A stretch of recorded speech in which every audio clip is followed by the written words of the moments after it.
Hi అండి, ఈ వీడియోలోనైతే చాలా యూస్ఫుల్ టిప్స్ అయితే ఉన్నాయి. సో వీడియోని స్కిప్ చేయకుండా ఎండ్ వరకు చూడండి. వీడియో చూసే ప్రతి ఒక్కరికి కూడా ఒక స్మాల్ రిక్వెస్ట్ అండి. చాలామంది వీడియోని చూస్తున్నారు, వెళ్ళిపోతున్నారు. మీకు నచ్చితే అట్లీస్ట్ ఒక లైక్ చేయండి. మీకు వీడియో మొత్తంలో మీకు టిప్స్ అయితే యూస్ఫుల్ అనుకుంటే కంపల్సరీ సబ్స్క్రైబ్ చేయండి. మీరు లైక్ చేసి సబ్స్క్రైబ్ చేయడం వల్ల ఇంకొంతమందికి వీడియో అనేది రీచ్ అవుతుంది. ఇలాంటి మంచి మంచి టిప్స్ అనేది కూడా వాళ్ళు అనేది యూస్ చేసుకుంటారు. మన ఫస్ట్ టిప్ అండి, ప్రతి ఒక్కరి ఇంట్లో కూడా మీన్స్ ఆల్మోస్ట్ చాలా మంది ఇళ్లలో రెగ్యులర్గా బాదం అయితే నైట్ నానబెట్టుకొని మార్నింగ్ తింటుంటారు. మనం ఇలా ఒకేసారి పావు కేజీ హాఫ్ కేజీ తెచ్చి స్టోర్ చేసుకున్నాం అనుకోండి, తొందరగా పురుగు పట్టేస్తాయి. మెయిన్గా వర్షాకాలంలో అంత కాస్ట్ పెట్టి పురుగు పట్టేసి అనుకోండి, వేస్ట్ అని పడేయాల్సి వస్తుంది. పురుగు పట్టకుండా ఉండాలి అంటే ఏదైనా ఒక బాక్స్ అనేది నీట్గా కడిగి ఆరబెట్టి తీసుకోవాలి. తర్వాత ఆ బాక్స్లో ఈ బాదం అన్ని వేసి దానిపైన కొంచెం రా సాల్ట్, గల్లుప్పు ఉంటుంది కదా, ఆ ఉప్పు అనేది వేసుకోవాలి. అలాగే ఒక 4-5 లవంగాలు వేసి మనం గట్టిగా కనుక మూత పెట్టాము అనుకోండి, మనకి చాలా రోజుల వరకు బాదం అయితే పురుగు పట్టకుండా ఉంటుంది. ఫ్రిడ్జ్లో అయినా పెట్టచ్చు, ఈవెన్ బయట పెట్టినా సరే మనకి బాదం అనేది చాలా ఫ్రెష్గా ఉంటాయి. ఎప్పుడు కావాలన్నా కూడా డైరెక్ట్గా తీసి వాడుకునేలాగా ఉంటాయి. మన నెక్స్ట్ టిప్ అండి, వచ్చేది శ్రావణ మాసం. శ్రావణ మాసంలో అందరూ కూడా పూజల కోసం, వ్రతాల కోసం ఇలా తమలపాకులు అయితే తెచ్చి స్టోర్ చేసుకుంటారు. మనం ఒకేసారి 15 డేస్కి సరిపడా తెచ్చుకున్నాము అనుకోండి, మనం అలానే బయట పెట్టేసాము అనుకోండి, అవి తొందరగా వాడిపోతాయి. సో మనకి 15 డేస్ వరకు ఫ్రెష్గా ఉండాలి అంటే ఏదైనా ఒక బాక్స్ తీసుకొని అడుగున ఒక టిష్యూ పేపర్ అనేది వేసుకోవాలి. టిష్యూ పేపర్ పైన ఈ తమలపాకులు అన్నీ పెట్టి దానిపైన మళ్ళీ ఒక టిష్యూ పేపర్ కవర్ చేయాలంటే ఆకులంతా కూడా కవర్ అయ్యేలాగా క్లోజ్ చేసి పెట్టాలి. తర్వాత మనం గట్టిగా మూత పెట్టి ఫ్రిడ్జ్లో పెట్టినా సరిపోతుంది, బయట పెట్టినా సరే 15 డేస్ వరకు అయితే ఫ్రెష్గా ఉంటాయి. ఏదైనా ఎక్సెస్ వాటర్ కంటెంట్ ఉన్నా కూడా ఆ టిష్యూ అనేది పీల్ చేస్తుంది. సో వాటర్ కంటెంట్ అంతా పీల్చడం వల్ల మనకి ఆకులు అనేది పాడవకుండా చాలా రోజుల వరకు ఫ్రెష్గానైతే ఉంటాయి. ఎవరైనా సరే ఎక్కువ క్వాంటిటీలో తమలపాకులు తెచ్చుకోవాలన్నప్పుడు ఇలానైతే స్టోర్ చేసి చూడండి, చాలా మంచి రిజల్ట్ అయితే ఉంటుంది. మన నెక్స్ట్ టిప్ అండి, మనం ఇంట్లో ఎప్పుడైనా నెయ్యి చేసుకోవాలంటే ఫస్ట్ అనేది అందులోనే వెన్న అనేది సపరేట్ చేసుకుంటాము. ఇలా వెన్నని సపరేట్ చేసినప్పుడు కొన్నిసార్లు అది వాటర్గా వచ్చేస్తుంది. అది కొంచెం గట్టి పడాలి అంటే, అందులో రిమైనింగ్ వాటర్ కంటెంట్ అనేది పోవాలి అంటే మనం వెన్న తీయగానే అందులో ఒక ఐస్ క్యూబ్స్ వేసి ఒక 10 మినిట్స్ అలానే వదిలేయాలి. ఒక 10 మినిట్స్ తర్వాత చూసాము అనుకోండి, మనకి వెన్నంతా కూడా గట్టి పడుతుంది. దీన్ని ఒకసారి ఒక నార్మల్ వాటర్ పోసి క్లీన్ చేసి గిన్నెలో వేసి మనం స్టవ్ పైన పెట్టాము అనుకోండి, మనకి నెయ్యి అనేది చాలా మంచిగా వచ్చేస్తుంది. అందులో ఉండే డస్ట్ అంతా కూడా ఇలా ఐస్ క్యూబ్స్ వాటర్ పోసి తీసేయడం వల్ల చాలా నీట్గా వచ్చేస్తుంది.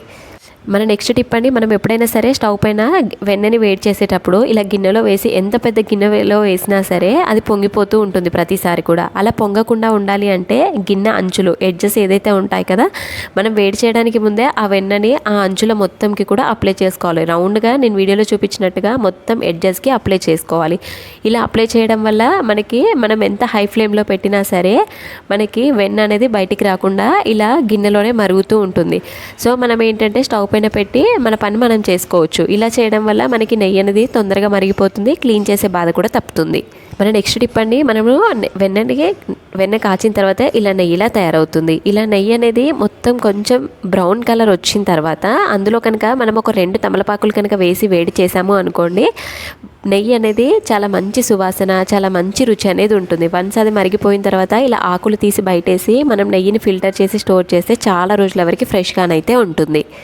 మన నెక్స్ట్ టిప్ అండి, అందరికీ యూజ్ అయ్యే టిప్, మనం ఇంట్లో రెగ్యులర్గా ఇడ్లీలు అయితే చేసుకుంటూ ఉంటాం కదా. కొన్నిసార్లు ఇడ్లీ చేసినప్పుడు అవి గట్టిగా వస్తాయి. ఇడ్లీలు ఎప్పుడు చేసినా మెత్తగా దూదిలాగా రావాలి అంటే ఇలానైతే ట్రై చేయండి. మనం పప్పు అయితే మినిమం 4 to 5 అవర్స్ ముందే నానబెడతాము. పప్పు నానబెట్టినప్పుడే రవ్వను కూడా ఇలా కడిగి నానబెట్టండి. తర్వాత మనం పప్పును మిక్సీకి వేసినప్పుడు చాలా పేస్ట్ లాగా చేసుకోవాలి. ఇప్పుడు నేను వీడియోలో చూపించిన విధంగా ఆ కన్సిస్టెన్సీ కనుక ప్రిపేర్ చేసి మనం రవ్వలో మిక్స్ చేసి పెట్టుకున్నాము అనుకోండి, నెక్స్ట్ డే మార్నింగ్ కల్లా పిండి అనేది ఇలా మంచిగా పులుస్తుంది. మనకి ఇడ్లీ అనేది చాలా మెత్తగా, సాఫ్ట్గా, దూదిలాగా వస్తాయి. సో మనం ఎప్పుడైనా సరే రవ్వను ముందే నానబెట్టి పెట్టుకున్నాము అనుకోండి, ఇడ్లీ వేసినప్పుడు చాలా మెత్తగా వస్తాయి. ఇలా చేయడం వల్ల టేస్ట్ అనేది చాలా బాగుంటాయి, చాలా తెల్లగా వస్తాయి. ఈ టిప్ అయితే చాలా బాగా వర్క్ అవుతుంది. నేను ఎప్పుడు ఇడ్లీ చేసినా ఇలానే చేస్తాను, తప్పకుండా మీరు కూడా ట్రై చేయండి. మన నెక్స్ట్ టిప్ అండి, చాలామంది ఇళ్ళలో పూరీని అయితే చేసుకుంటారు బ్రేక్ఫాస్ట్కి. కానీ ఎప్పుడైనా నాన్ వెజ్ కర్రీస్ చేసుకున్నప్పుడు కొన్నిసార్లు పూరీ చేసినప్పుడు ఆయిల్ అనేది పట్టేస్తుంది, అలాగే పొంగకుండా ఉంటుంది. బట్ ఎప్పుడు పూరీ చేసినా పొంగుతూ ఆయిల్ పీల్చకుండా ఉండాలి అంటే నేను చెప్పిన విధంగానైతే చేసి చూడండి. పిండి కలిపేటప్పుడు ఫస్ట్ ఆఫ్ ఆల్ అందులో కొంచెం సాల్ట్ అనేది వేసుకోవాలి. తర్వాత ఒక హాఫ్ స్పూన్ వరకు షుగర్, అలాగే ఒక టేబుల్ స్పూన్ వరకు ఆయిల్ వేసుకోవాలి. వీటన్నిటిని బాగా మిక్స్ చేసుకొని వాటర్ అనేది కొంచెం కొంచెం వేస్తూ పిండి అనేది మంచిగా కలిసేలాగా నీట్గా ఒక 2 minutes పాటు కలుపుకోవాలి. నేను వీడియోలో చూపించిన కన్సిస్టెన్సీ అనేది కలుపుకొని మనం మూత పెట్టి ఒక 10 to 15 minutes అలానే వదిలేయాలి. ఒక 10 to 15 minutes తర్వాత పిండిని మళ్ళీ ఒకసారి గట్టిగా పిండుకొని తర్వాత దాన్ని కొంచెం కొంచెంగా ఇలా బియ్యం పిండిలో చిన్న చిన్న ముద్దలుగా చేసుకొని కొంచెం ఒక్కసారి ఇలా బియ్యం పిండిలో డిప్ చేసి తీసాము అనుకోండి, మనకి పూరి అనేది చాలా మంచిగా పొంగుతాయి. ఆయిల్ అనేది అసలే పీల్చవు. పూరి చేసేటప్పుడు మరీ పలచగా మరీ మందంగా కాకుండా మీడియం కన్సిస్టెన్సీలో చేయండి. ఇలా చేయడం వల్ల పూరి అనేది చాలా మంచిగా సాఫ్ట్గా చాలా మంచిగా పొంగుతుంది. మీకు వీడియోలో క్లియర్గా కనిపిస్తుంది కదా, జస్ట్ ఆయిల్లో వేయగానే చాలా నీట్గా పొంగుతుంది. సో ఇలా చేయడం వల్ల మనకి ఆయిల్ అనేది పీల్చదు, చేసే ప్రతి పూరి కూడా పొంగుతుంది. తినడానికి కూడా టేస్ట్ అనేది చాలా బాగుంటాయి. ఐ హోప్ మీకు టిప్స్ అన్నీ కూడా నచ్చాయని అనుకుంటున్నాను. ఇప్పటివరకు మీరు చూసిన వీడియోలో ఏ టిప్ నచ్చిందో కూడా కామెంట్ చేయండి. మన నెక్స్ట్ టిప్ అండి, మనకి వర్షాకాలంలో మెయిన్గా ఉప్పులో తొందరగా చెమ్మ అంటే తేమ అనేది వచ్చేస్తుంది. సో తేమ రావడం వల్ల ముద్దలు ముద్దలుగా అయిపోతుంది. సో మనం ఏదైనా కర్రీలో వేయాలన్నా కూడా మనం వేసినప్పుడు ముద్దలుగా పడిపోతుంది, ఎక్కువ క్వాంటిటీ అనేది పడిపోతుంది. అలా చెమ్మ రాకుండా ఉండాలి అంటే మనం ఒక టిష్యూ పేపర్ తీసుకొని అందులో కొన్ని బియ్యాన్ని వేసి మూట కట్టి మనం డబ్బాలో పెట్టి మూత పెట్టాము అనుకోండి, మనకి ఉప్పు అనేది చాలా పొడి పొడిగా ఉంటుంది. అందులో వాటర్ అనేది అంటే తేమ అనేది రాదు. సో మనం కర్రీలోకి వేసుకోవడానికి కూడా చాలా మంచిగా ఉంటుంది. ఇలానే రా సాల్ట్ కూడా ట్రై చేయొచ్చు. ఈ టిప్ అయితే చాలా బాగా వర్క్ అవుతుంది. తప్పకుండా ట్రై చేయండి. మెయిన్గా వర్షాకాలంలో ఉప్పు అనేది గడ్డ కట్టకుండా పొడి పొడిగా ఉంటుంది. మన నెక్స్ట్ టిప్ అండి, వర్షాకాలంలో బాగా యూజ్ అవుతుంది టిప్ అనేది. మనకి వర్షాకాలంలో ఏదైనా సరే వేడివేడిగా తినాలి అనుకుంటాము. ఇన్ కేస్ ఎప్పుడైనా మిగిలిపోయిన అన్నంని తినాలి అంటే చాలా కష్టపడాల్సి వస్తుంది. సో కొంచెం క్వాంటిటీ మిగిలింది అనుకోండి, దాన్ని డైరెక్ట్ స్టవ్ పైన పెట్టి హీట్ చేసాము అనుకోండి, అది తొందరగా మాడిపోతుంది. నేను చెప్పిన విధంగా ఫాలో అవ్వండి. మనం అన్నం అనేది 2 minutesలో హీట్ అవుతుంది. మనం అప్పుడే వండుకున్న అన్నంలాగా రెడీ అవుతుంది. ఫస్ట్ ఆఫ్ ఆల్ ఏదైనా చిల్లుల గిన్నె తీసుకొని ఈ రైస్ని అంతా పొడి పొడిగా చేసుకొని అందులో వేసుకోవాలి. తర్వాత ఒక బౌల్లో వాటర్ తీసుకొని ఈ చిల్లుల గిన్నెని దానిపైన పెట్టి ఆ చిల్లుల గిన్నె పైన ఆవిరిపోకుండా ఒక మూత అనేది పెట్టాలి. దీన్ని తీసుకెళ్ళి స్టవ్ పైన పెట్టి మనకి మీడియం ఫ్లేమ్లోనే ఒక 2 to 3 minutes అనేది హీట్ చేసుకున్నాము అనుకోండి, అందులోకి హీట్ అంతా పోయి చాలా మంచిగా వేడిగా అవుతుంది. సో మనం అప్పుడే వండిన అన్నం ఎలానైతే ఉంటుందో సేమ్ అలానే ఉంటుంది. మనకి తినడానికి కూడా చాలా మంచిగా ఉంటుంది. మన నెక్స్ట్ టిప్ అండి, ఎప్పుడైనా సరే మనం ఇడ్లీ పిండి కానీ దోశ పిండి కానీ నానబెట్టుకోవాలి అంటే మినిమం 4 to 5 hours అనేది కంపల్సరీ నానాలి. ఇఫ్ ఇన్ కేస్ ఎప్పుడైనా మనం మర్చిపోయాము ఇన్స్టెంట్గా మనం నానబెట్టుకోవాలి అనుకుంటే మనం బియ్యంని కానీ పప్పుని కానీ ఒక 2 or 3 times నార్మల్ వాటర్తో కడిగిన తర్వాత కొంచెం హాట్ వాటర్ అంటే గోరువెచ్చని వాటర్ పోసి కనుక మనము నానబెట్టాము అనుకోండి, వితిన్ 1 or 2 hours మనకి పప్పు కానీ బియ్యం కానీ మంచిగా నానిపోతాయి. తర్వాత మనం మిక్సీలో వేసి గ్రైండ్ చేసుకున్నాము అనుకోండి, పిండి అనేది చాలా సాఫ్ట్గా వస్తుంది. 5-6 గంటలు నానబెట్టాల్సిన అవసరం లేకుండా ఇలా చేస్తే 1 గంట నానినా సరిపోతుంది.